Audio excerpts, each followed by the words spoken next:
unexpected incident. And following that incident on 12 and 13, there has been further law and order situation here.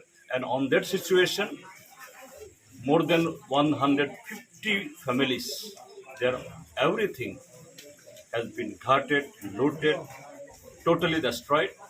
And that families now all are residing here in one camp, in one school. But very unfortunately, the relief measures undertaken by the government, it is very meager, not adequate. Secondly, the incident took place on 7th. Today is 1st August. 7th July to 1st August. That means almost 24-25 days. But till today, now it is the monsoon season, that is the crop season. Sowing of paddy and preparation of other things.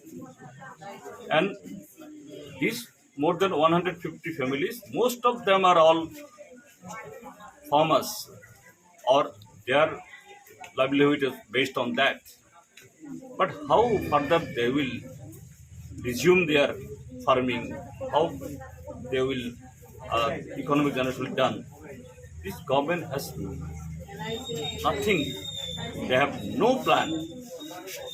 So our delegation here, CPM delegation, CPM leaders and the MNS will urge to the government that not only that giving some resources, money, but their houses, living houses has to be constructed.